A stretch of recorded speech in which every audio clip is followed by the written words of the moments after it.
Hello guys, welcome to BYJU'S Exam Prep, the most comprehensive preparation app for all the competitive exams. So today I am going to teach you instruction pipelining part 3. So basics of instruction pipelining and also problems related to instruction pipelining we have already discussed in the last two sessions. Now in today's session I am going to teach you about different pipelining hazards and including examples. So join quickly and mark your presence. I hope I am audible and visible to every one of you. Am I audible? So please confirm me once. Is my audio, video, everything is clear? Just confirm me once. Everybody. Is my audio, video, everything is clear? I hope I am audible and visible to all of you. Okay. So fine. So before I begin the session, let me introduce myself. And as you know, today's topic, today's topic is instruction pipelining part 3. So that is we are going to discuss about some of the pipelining hazards. Okay. Yes. Am I audible? Just please confirm me once. Is my audio, video, everything is fine? Yeah, thank you. Sanjay, thank you for your response. Fine. Okay. Now this is about my brief profile. And myself, Murali Krishna Bokkasamudram. I am having 21 plus years of teaching experience, both in the GATE and also I worked in different engineering colleges. And I am topper in different NPTEL courses and certified as International Engineering Educator through ISRO certification program. And I have mentored more than 50,000 students across the country in different core areas of computer science. Those are theory of computation, operating systems, computer organization, computer networks, digital logic, and ICT. So these are the area of my interest and area of my expertise. So let us move on to the session. So before that, let's see some of the slides here. So there is a free GATE workshop on 6th June. Please try to use this facility at 7:30 p.m. on 6th June by Dheeraj Sardana sir. It is about how to secure All India rank under 100 in the GATE 2024. Okay, so try to attend this. Dheeraj Sardana sir is from NIT Bhopal, MTech from NIT Bhopal, and is having 10 plus years of teaching experience. And please try to use the techniques to secure All India rank under 100 for the GATE 2024. Okay. Now there is a scholarship test for GATE exam on 4th June, that is on coming Sunday at 12 noon. You can register now for it and you can get up to 90% off on our programs for the GATE.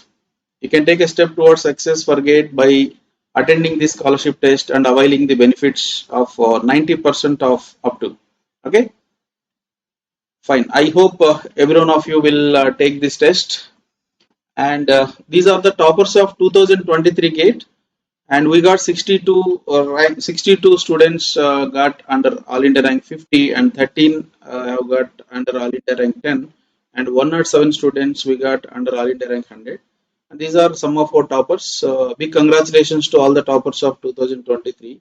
In addition to this, and majority of the students have got qualified in the GATE exam. We have taken some test series and also class coaching here. Okay. Now let's move. What is a hazard in pipelining? So usually pipelining, as I told you, it is a process of executing the instructions in a overlapped fashion. So for giving more throughput when compared to non-pipelining, this pipelining we use. So in the utilization of pipelining, if everything is fine, like no dependencies, no resources sharing and all, then the utilization factor will be very high, and also the speed of factor is almost fourfolds if it is 4 stages basically. And if you take n stages pipelining and the almost the 100% efficiency give, n is a pipelining speed up when compared to non-pipelining. But here in the implementation, there can be some implementational hazards will be there, so that sometimes now we cannot move the instruction stage to the next because of different reasons. Say for example, we're having fetch instruction, let us suppose, and decode instruction, and then execute instruction, and then write operand. Okay, these are the stages. So each instruction must go through all the stages. Like for example, I1 is going through fetch instruction, okay, and decode instruction, and as per the number of cycles required, it will go execute instruction and write operand. But when you're executing I2, so I2 we can fetch here, I2 we can decode here, but sometimes, so during execution or during write operand, sometimes they cannot perform because of different reasons. There may be resources required may be same, or the data dependency might be there, or because of control hazards, some of the instructions may get stuck. So that type of things are called stalls. Stall is nothing but we can't move the instruction going forward because of different reasons and because of the hazard. Hazard is a situation where the instructions cannot move forward in some stages. Okay, and there are different reasons for that. Different types of hazards are there. Okay, so join quickly, and you can just inform your friends also to join the session. And we are having actually we are providing a lot of YouTube sessions for you for GATE 2024, and also we are providing classes for NIELIT, and also for ISRO we are planning. And please try to make use of this. And in addition to the technical content, we are also offering you some of the free classes for guidance of GATE, like preparation strategies and also post GATE guidance. All these things we are providing, so try to make use effectively. And for all these things, what you have to do is you have to do subscribe the channel, and please do like the session and share with your friends, and press the bell button for getting notifications. Okay, and I hope you people will intelligently will try to make use of these facilities we are providing. Okay, shall I move ahead? Okay, now let's actually, the hazard is nothing but it is a situation that prevents the next instruction from executing in the designated clock cycle. For example, let us suppose in a particular clock cycle number 4, and we are supposed to do execution, for example. But execution is not done here. That means it is an obstacle for instruction I2. What is the reason? There are different reasons. Okay, just it is a situation that prevent the next instruction from executing in the designated clock cycle is nothing but a hazard. It may be different reasons for hazard. There are 3 classes. One is a structural hazard, and the second one is a data hazard, and third one is the control hazards. Structural hazard is related to the resource conflicts. For example, if multiple instructions are using the same resource for their different stages, then one instruction may be stopped while other instruction is using that resource. So when you stop it now, so in the designated cycle it can't perform the action. So that is what is a stall cycle. So because of the hazards, there can be some stall cycles. Okay, and data hazards are related to data dependency. Data dependency means sometimes let us suppose if there are 10 instructions, and let us suppose third instruction is taking the result of the first instruction. Till the first instruction produces the result, it can't execute, for example. Then you have to wait till the first instruction has finished its execution. So that is what is data dependency. So there are different types of data dependencies, like read after write, write after read, and write after write. There are different types of dependencies. Okay, like a true dependency, anti-dependency, and also output dependency. So those things we'll discuss separately by taking some examples. And meanwhile, I hope every one of you are yes. Is it clear? Is my audio, video, everything is fine? Yes or no? Great. Okay. Okay. That's great. Okay. Fine. Okay. Now, control hazards. Control hazards are related to branch instructions. So branch instruction means sometimes no program counter we need to change. Usually, when you execute one instruction, after fetching up this instruction, program counter pointing to the next instruction. But when you execute the instruction I1, if it is a branch instruction, sometimes we may be jumping to some new location. Say for example, you may jump from I1 to some I10. That means we don't execute I2 to I9. In that case, program counter should be loaded with address of instruction I10. In that case, okay, so there is a chance of waiting till the branch address is known. Okay, so that some of the cycles may get wasted because of the branch instructions. Hope you are following. So in that case also we can say that there is a chance of this thing. Yes, I hope you people are following. Okay, shall we move to the next? So this is what structural hazard, data hazard, and control hazard. Okay, structural hazard is related to the resource conflicts. If the same resource is being utilized by multiple instructions for different stages, this will happen. And data hazards are if the some instructions are depending on the data produced from the previous instructions, then till the previous instruction has produced the data, we have to wait. Okay, so that is nothing but data dependency or data hazards. Okay, and because of branch instructions like maybe conditional branch instructions or unconditional branch instructions, when you are executing, till the branch effective address is known, we have to wait. So that is nothing but branch hazards or branch control hazards. Okay, now coming to the structural hazards. Okay, there is an example of structural hazards, as I told you. So these will occur when multiple instructions trying to use the same resource at the same clock cycle. I will show you with the help of example. Okay, say for example, if you have a memory, you are storing both instructions and data, for example. So instructions are used for actually for executing the program, right? So program is nothing but some set of instructions, and we used to store the instructions in memory, and we used to store the data also in memory. In that case, at the time of fetching the instruction, memory resource is used. At the time of fetching the operand also, we use the memory resource. Okay, so in that case, there is a chance of hazards. Okay, stall cycles are possible. So that's what I am telling you with the help of example here. Let us suppose we are taking memory access hazard here, and I am taking two instructions I1 and I2. So these instructions actually add R1 comma R2 comma X, and X is a memory location, and where you have to go to memory at address X, and you have to get the X value, and that should be added to R2, and result we have to load into R1. That is one thing. And instruction I2, multiply R3 R4 Y. So in this we have to go to memory at address Y, and the Y value we should multiply with R4, and result we have to load into R3. So this is the two instructions. Okay, one instruction is taking the value from memory at address X. Other instruction is taking the Y from address Y value from address Y in the memory. Okay, hope you are following. So in this, where this hazard will come, I will show you by using the clock cycles. Hope you are following. Is my audio, video, everything is clear?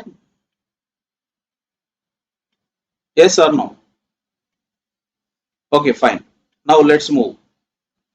And meanwhile, you can share this class information with your friends. And this is an important concept here. Okay. Now coming to this fetch instruction, decode instruction, fetch operand, execute instruction, and write operand. These are the 5 stages, for example. So during the fetch instruction, we get the binary code of instruction into memory, into instruction register from memory. And during the decoding, we will understand the type of instruction. During the fetch operand, we will get the data, and during the execution, we perform the operation. During the write operand, we are storing the result, either in register or in memory, based on the instruction type. Now, I'll just show you. Let us suppose instruction I1 and I2 are taken from memory. X and Y value also will be taken from memory. So I'm using a common memory for both the instruction fetch and also data fetch. Then how it happens, you'll see. So generally, if instruction I1 is executing like this, instruction I2 is executing like this, instruction I3 is taking the Z value, and I4 is the next instruction. Okay, so how it is going to evaluate, let us see. Assume that I catch and D catch are not available. Okay, if separate I catch and D catch are available, then for instruction fetch we go for the I catch, and for data fetch we go for D catch. But there is no separate I catch and D catch available, let us assume. Then we have to use a common memory resource for the fetching of instruction and also for the fetching of the operand. So there are 2 stages here which are related to memory here. So fetch instruction and the fetch operand. Now the execution I will show you here. So instruction I1 is fetching here, decoding here, fetch operand, execute. Let us assume that each stage is taking only one cycle. Hope you are following. Each stage is taking one cycle. I2 is doing fetching here and decoding here, fetch operand, and execute write operand. Okay. Similarly, instruction I3, fetch instruction is a problem because fetch operand instruction I1 is fetching the operand X from memory, and we are assuming that separate I catch, separate D catch is not available. So we can't perform the fetch instruction at the cycle number 3. So at cycle number 3, instruction fetching is scheduled for the instruction I3, but we can't do it because of what reason? Because of instruction I3 is struck because already instruction I1 is fetching the operand, same resource is being used. Okay, fine. So that is called a stall. Again, if you try to fetch the instruction I3, I1 is doing the X value fetching from memory. That's why we could not do it. And during the cycle number 4, okay, and instruction I2 is doing the fetch operand. Which operand? Actually, operand Y. Operand Y is also memory operand. We are taking the Y value from memory. During that time, same memory I can't use for fetching of instruction I3 because I3 is also available in memory. So there also it is stopped. And during the write operand of I1, I1 is writing the operand in the register R1, not in memory. So there is no problem. I3 can fetch the instruction. So that means there are two stall cycles. So this is a stall, this is a stall. So that means what is the penalty because of this structural hazard? So penalty is equal to 2 stall cycles. So instruction I3 has been struck without moving forward because instruction I1 is using memory at cycle number 3. Instruction I2 is using memory at cycle number 4 for fetch operand stage. For fetch instruction also we are doing the same resource. That's the reason we could not proceed. So we can proceed with the instruction I3 only at cycle number 5. So 3 and 4 are wasted. So we can say these are stall cycles. This is stall cycle. This is also stall cycle. Fetch instruction, then decode instruction, and then fetching the operand, and then execution of instruction, write operand. So when one instruction got stuck, then other instruction in the pipeline also will get stuck. So that is the issue. I hope you people have understood. Is it clear? And do you have any doubt or any concern? Do let me know. Here. Are you following? I hope you people are following clearly on these structural hazards. Okay, now shall I explain the data hazards? Okay, fine. Now I shall move to the next example. And actually, what is the solution for this memory access hazard? The solution is we have to provide a separate I catch and D catch. A separate I catch and D catch can be provided to overcome the problem of memory access hazard. To overcome the problem of memory access hazard, so that while fetching of the instruction, we use the I catch, separate hardware. While fetching of the operand, we use the D catch, that is also separate hardware. So there is no resource conflict here. Okay, now? Now coming to data hazard. Data hazards is depending upon the data. Okay, so it is called data dependence. One example I will tell you. So data hazards is based on the data dependency. Data dependency means let us suppose there is an instruction I1. There is instruction I1 which is having something like add R1 comma R2 comma R3. Let us assume like this. There is instruction with the 3 operands.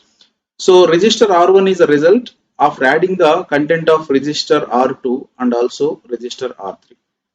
So R2 and R3 are added, result is stored in the register R1. Okay, now? And we are assuming that there are 5 stages like fetching of instruction, decoding of instruction, and fetching of operand, execution of instruction, and writing of the operand. These are the 5 stages in the instruction pipeline. Hope you are following. This is very, very important concept, and don't miss this. And if you are not yet subscribed the channel, please do subscribe it and share with your friends. Don't forget. And let us assume that there is a instruction I2. Instruction I2. It is a multiplication instruction. MUL some R4 comma R1 comma some R5.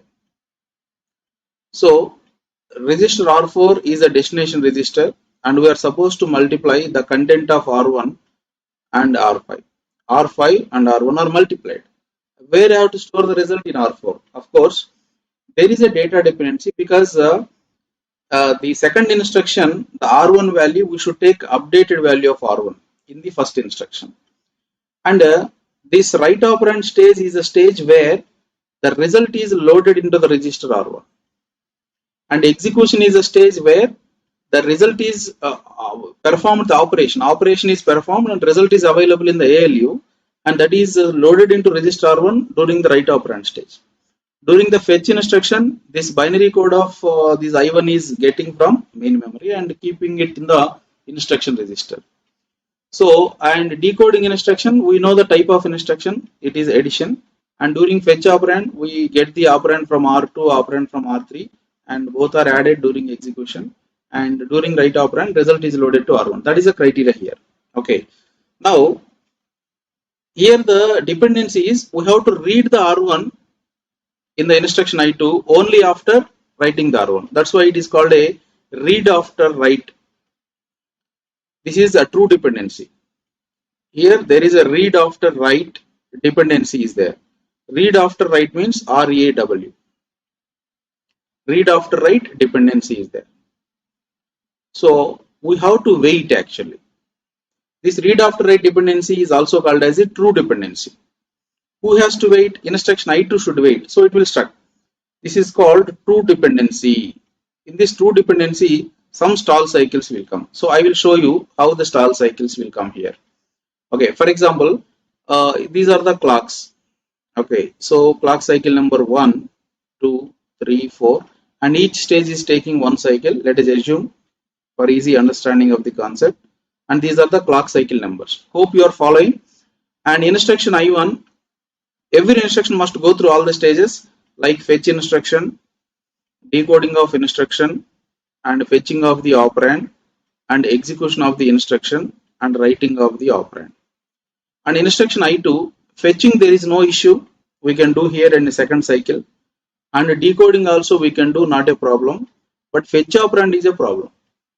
If you take the R1 value, older value than the updated value, actually we are supposed to take updated value because instruction I2 is present after instruction I1.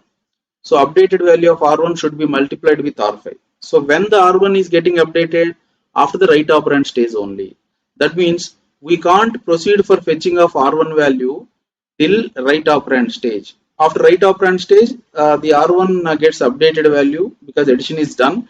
Then we can do fetch operand. Then we can do execute. Then we can do write operand. So in this example, there are two stall cycles. So what is a penalty because of data hazard here? In this example, different examples, different penalties will be there. 2 cycles is the penalty. That means 2 cycles got wasted. We are supposed to do fetch operand during 4th cycle, we could not do. We are supposed to do execution during 5th cycle, we could not do. And we continued from 6th cycle onwards. That means 2 stall cycles are there because of data hazards. So some type of stall cycles we can reduce by providing operand forwarding. Operand forwarding means rather than waiting till write operand stage, if the data is made available through bypass path, if it is available and forwarded to the next instruction as a data, then after execution itself fetch operand can be done. And one stall cycle we can reduce if operand forwarding method is there. Operand forwarding is a technique of directly forwarding the operand to the next instruction from the ALU without waiting till the write operand stage. Okay, hope you got my point. That is what data hazard here. And if you have any doubt, please ask me. So data hazards are of different categories as I told you. So one is a read after write hazard. That is what is I have discussed. That is a true dependency. And second one is a write after read. Write after read is also called as the anti-dependency. So these examples I will tell you, anti-dependency. Okay, and other example is write after write. WAW. This is nothing but write after write. It is called output dependency. This is called output dependency. These are the 3 types of data dependencies. in the data hazards. Control hazards will happen because of the branch instructions execution, already I told you. And in the read after write, it is called as true dependency. The example also I have told you in the previous slide. And if you have any doubt in this read after write hazard, you please let me know. And this example, I1 and I2. Is it clear? Okay, fine. Shall I go with the examples of these two? Write after read and write after write. So first, let me explain write after read.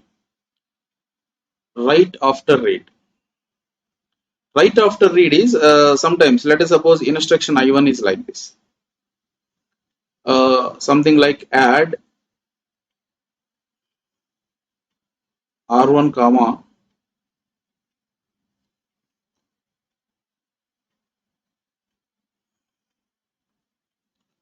R2 comma R3. So R1 is equal to R2 plus R3.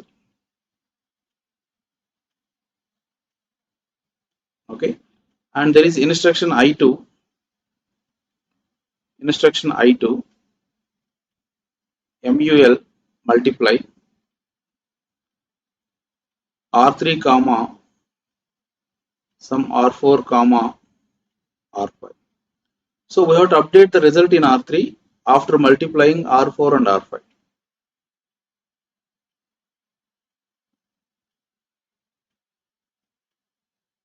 Okay, na? So in this example, there is a write after read dependency. How it is a write after read, I will explain. Actually, if instruction I1 while you are executing, it will go through the phases like instruction, fetch instruction, decode instruction, okay, fetch operand, okay, execute instruction, and then write operand. It will go through all the 5 stages. Let us suppose 5-stage pipeline is taken. Sometimes, for any reason, if instruction I1 is got stuck and instruction I2 is proceeded further, instruction I2 has gone to advanced stages, but I1 somewhere it is stuck, and we allowed the other instruction to move forward, for example, in the implementation. Usually, write after read rarely comes, and read after write only, majority of the times this dependency only will come. Okay. In this case, if at all, if I2 is proceeded further, and even though I1 got stuck, and I1 has not yet read this R3, for example. Okay. Then, when you are updating the result of multiplication R4 and R5 into R3, please check whether R3 is there present before the instruction. Okay.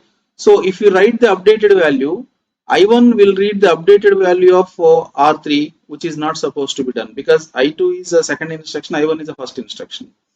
After R2 and R3, older value of R2, R3 is added and the result is stored in R1. Then R4 and R5 should be multiplied and the result is stored in R3.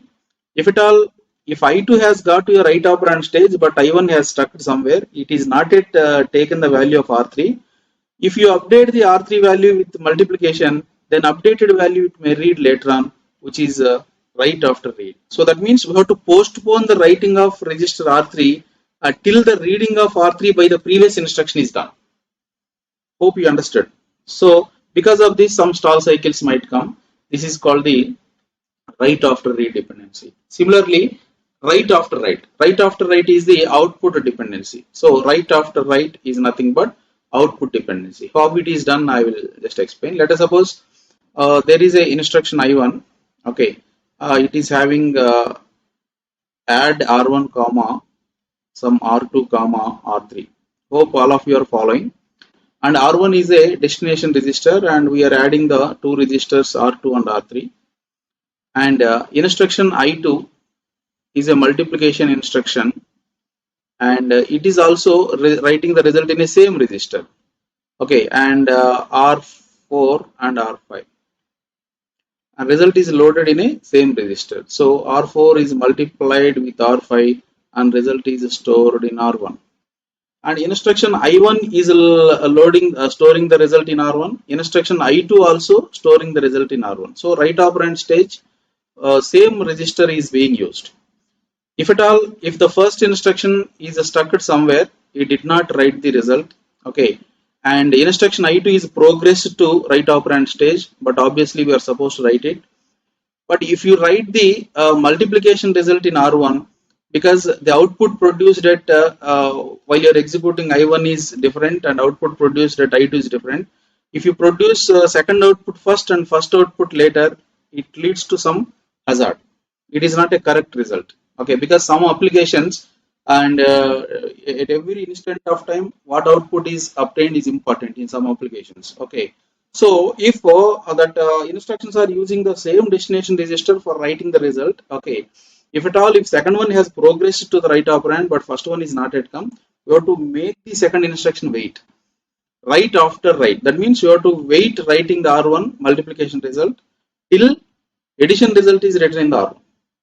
So for that, some stall cycles might come. But right after write and right after read are the concepts are rarely comes. But usually true dependency only will come in normal cases. Okay.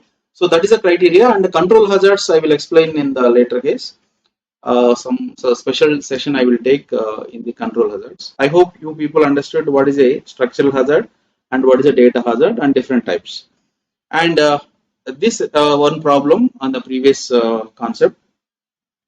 Usually because of the hazard, some of the stall cycles will come. So can you answer, anybody? Consider a 6-stage instruction pipeline where all stages are perfectly balanced. Assume that there are no cycle time overhead. That means no buffer overhead. When an application is executing on this 6-stage pipeline, the speed up achieved with respect to non-pipelined execution if 25% instructions are having 2 pipeline stall cycles. Usually, a 6-stage pipeline should get a speed up of 6, but because of some hazards, 25% of the instructions are getting 2 stall cycles. Usually 6 stages will take 6 cycles for a non-pipelining, and for pipelining all 6 stages are getting overlapped, it take only 1 cycle. So 6 by 1, 6 should be the speed up actually, but here the actual speed up is not 6 because there were some hazards. So 6 divided by only 1 cycle is supposed to take, but because of 25% of times 2 pipeline stall cycles are there, so 0.25 into 2. So this is nothing but 6 divided by 0.25 into 2 is nothing but 0.5. 6 divided by 1.5. So this is nothing but 4. So 4 is the speed up ratio. Okay, that's all for today. I hope you people have enjoyed the session, and if you have any doubt in the previous question or in the control hazards, please discuss in the comment box after the class is finished. And I am just concluding the session. Thank you very much. And from tomorrow onwards, I will be taking memory design. So that is very important and interesting. So requesting everybody to please attend those classes continuously on Thursday, Friday, and Saturday. Thank you so much. Thank you one and all. See you all. Good night. Meet again tomorrow, the same time.